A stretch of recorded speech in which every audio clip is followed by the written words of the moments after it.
Et la petite musique de Guillaume Meurice, on l'attend. Ouais, alors je suis désolé, pas de politique aujourd'hui, là j'en ai plein le cul. Non mais c'est vrai, depuis lundi matin, tout le monde s'est révélé expert en géopolitique et en stratégie électorale. On vivait entouré de chercheurs au CNRS, on le savait pas, dis donc, ils sont partout, sur les réseaux sociaux, dans les bistrots, ça plus le FN au plus haut, non sans déconner. Vous voulez pas qu'on se barre, vive tout nu là sur une île? Oui, Dédé, je comptais sur vous là-dessus. Mais grave. Mais oui, allez à poil. Habillé alors. Non, à poil, en plus il en a à revendre des poils, Dédé. Alors attendez, parce que je dis pas qu'il faut se couper du progrès et des bienfaits, évidemment, du progrès. Alors, pour assurer le coup, je suis allé ce matin au fameux concours Lépine et j'ai rencontré plein d'inventeurs qui font la fierté de notre civilisation. Par exemple, sur notre île, si on a envie d'envoyer des cartes, j'ai l'homme qu'il nous faut, il a créé... La carte lumineuse solaire. La carte lumineuse solaire. Incroyable. Mais comment ça se passe, ça? Écoutez, comment ça se passe? Ça se passe d'une façon assez simple, finalement. Vous avez un panneau solaire qui va venir alimenter cette tour Eiffel, qui va venir s'éclairer, clignoter à la lumière de la lumière. Bon, la question, c'est comment on faisait pour vivre avant, sans cette invention? Effectivement, non, on ne vivait pas. Et non, qui ne s'est jamais dit tiens, j'aimerais envoyer une carte postale qui clignote, mais j'ai pas de pile. Et on était bien emmerdés avant. Eh bien, rassurez-vous, cette époque d'obscurité est derrière nous. Je suis là aussi un petit peu pour apaiser la situation. Mais je sais ce que vous allez me dire. Vous allez me dire, sur notre île, est-ce qu'on pourra jouer à la pétanque? Eh ben oui, les amis. Mais pas avec n'importe quel matos. Un bâton pour récupérer les boules, muni d'un tube pour mesurer les écarts. Avec quoi? Avec un système de frein à l'intérieur pour empêcher le tube de retomber. Oui. Comme ça, si vous mesurez et que subitement vous avez des tremblements, parce que c'est aussi pour les Parkinson que ça a été fait. Il y a des gens qui ont Parkinson qui jouent à la pétanque quand même? J'en ai jamais vu, mais ça doit exister, je pense. Sans doute. Même Charline, sur notre île, peut être prise de tremblements. Si elle n'a pas sa dose d'infos sur Arnaud Montebourg ou NKM, elle va mal le vivre, je la connais. Puis même nous tous, on va tous être en manque de blagues sur les relations entre Jean-Vincent Placé et le pouvoir. Tiens, puisqu'on parle fellation, j'ai trouvé un autre objet qui pourrait nous intéresser. C'est un appareil de gymnastique buccale. De la gymnastique buccale? La gymnastique buccale, pourquoi? Parce que toutes les muscles du corps, ils sont rattachés à la tête et c'est par la mâchoire qu'on déséquilibre. Ah bon? Ben oui. Ah, mais voilà, tous les muscles du corps sont rattachés à la tête.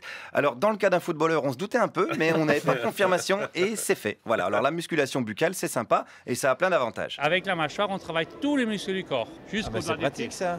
Et oui. Parce que moi, j'aime pas le sport, alors est-ce que je peux mâchouiller votre appareil? Sans problème.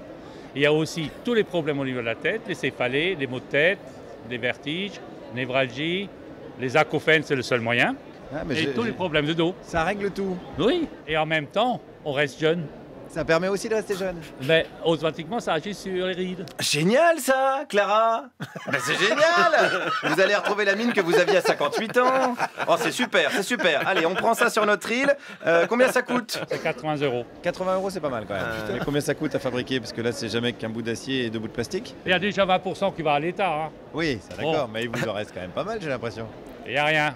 Il vous reste plus rien? Non, je fais pas de bénéfice. Ah bah merde, il a pris qui comme comptable, lui, Jérôme Kerviel? Bon, alors on va réfléchir quand même avant de prendre un crédit CTLM pour se défoncer la bouche.